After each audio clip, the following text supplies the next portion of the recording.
Welcome to selfdiscoverywisdom.com, formerly known as Self-Discovery Media. On these podcasts, you're going to hear people who speak from the heart. They've taken the journey in life. Many things have happened to them, but they've changed it to happening for them.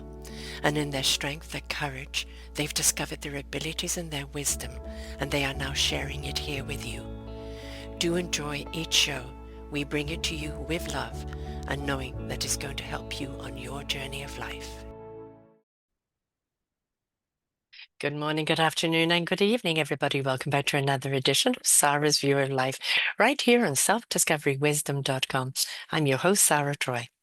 Yes, I have bronchitis again. This husky voice. I wish it was sexy, but it ain't, and nor is bronchitis. But I had a wonderful last weekend.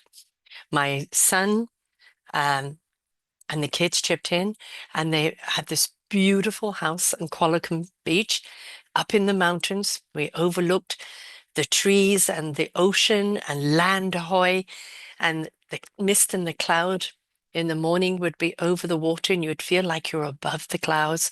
It was absolutely exquisite. And we had a wonderful weekend of conversation, of fun. On my actual birthday, we went out mini golfing. I got a hole in one, and then I had one damn hole that took 10 times to get it in there. Ended me being the end of the line and not the beginning, but it was a lot of fun.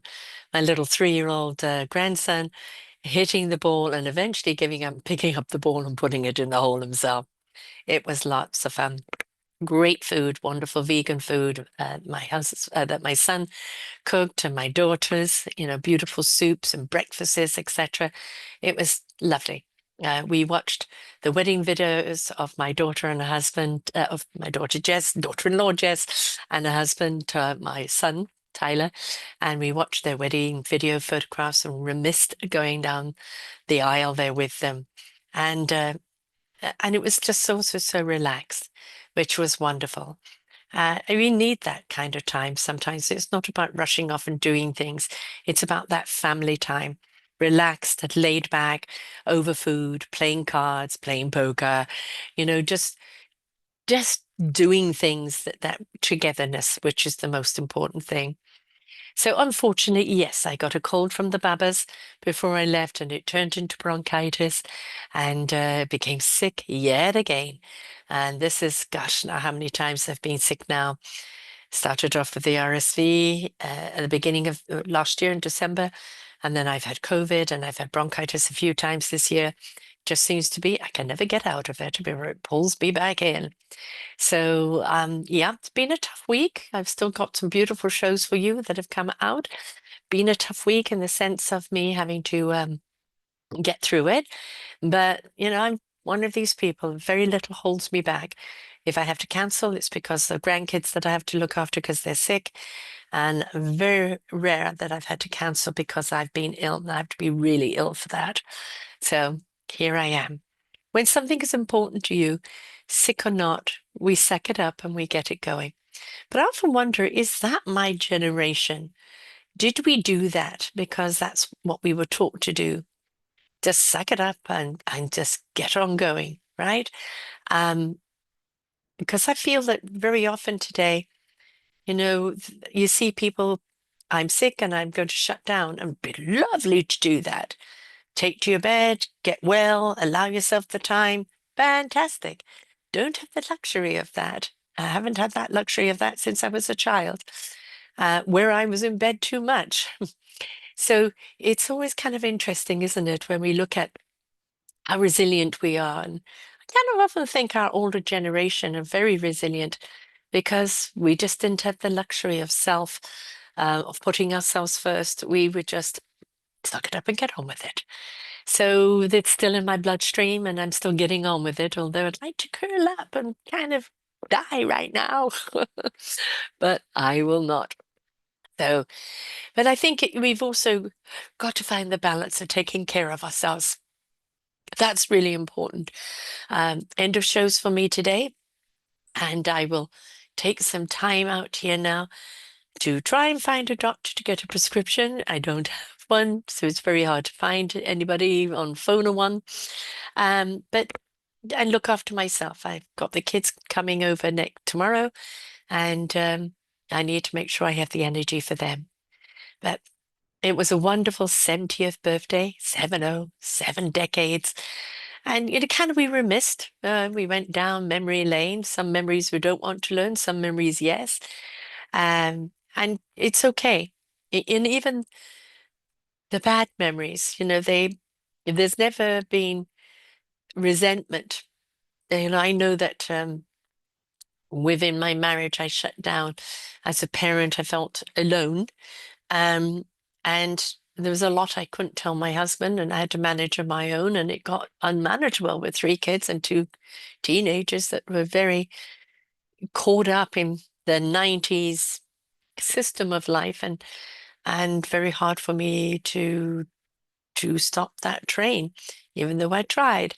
But the bottom line of it is they knew I loved them, and love was what always brought them home. And I think that's the foundation and the fundamental of everything is love.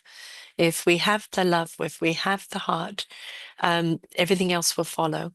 And, I suggest to all parents out there that if you are a single parent or just parents having a hard time with a child, a teenager that's been unruly, and, I'm just going to pause there for a second and come back to that. But having recently watched that newsreel on a 13-year-old being allured to the beach for a party and then being beaten up by the kids. And while they were filming it, she had concussion and broken ribs, but how is she going to feel emotionally?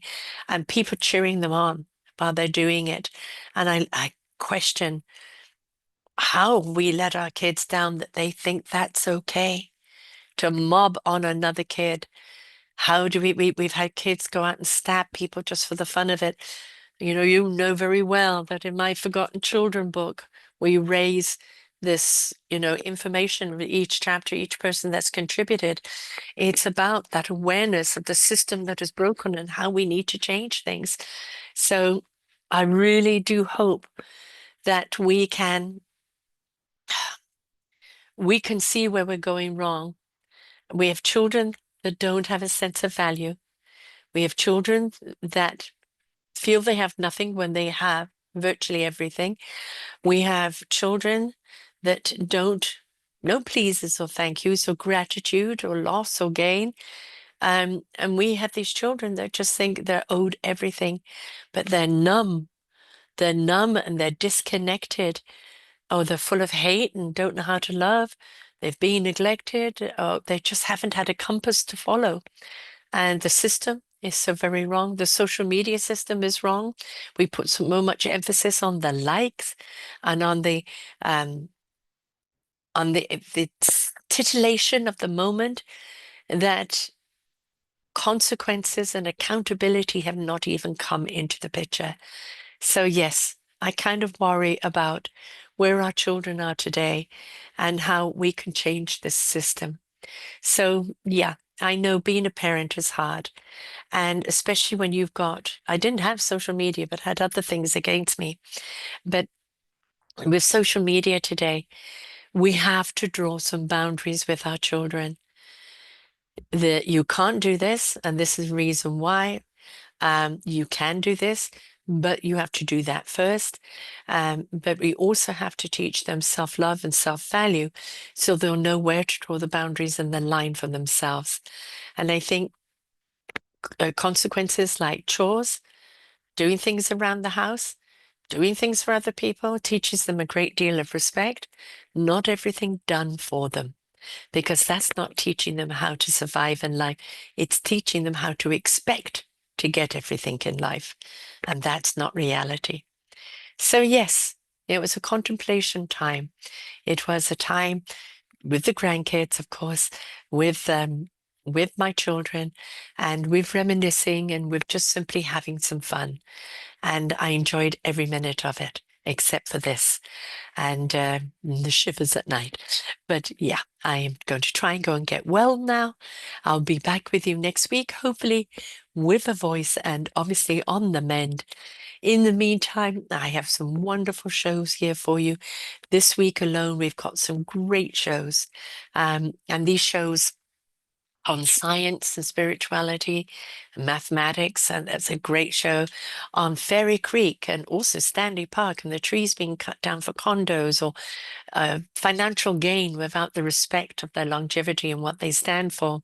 And we've got other shows here that we've been putting together, and it's all about us as human beings really kind of enjoying life, but at an expense. So, what we really need to look at is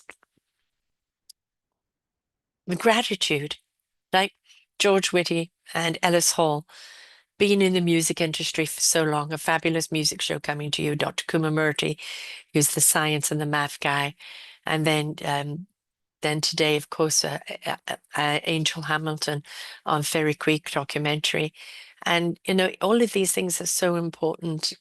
They are illuminating, they're inspiring, they're inquiring, but they're also something, food for thought that we learn so much from. And my motto, listen, learn, and apply. So until next week, folks, I hope everybody is well. Signing off. Bye for now. We hope that you enjoyed the show.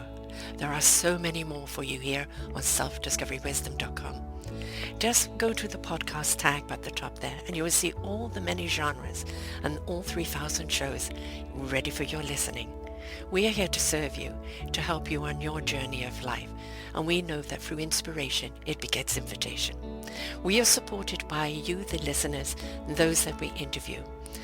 Anything that you can spare us in donation would be greatly accepted, and we do hope that you enjoy the next show.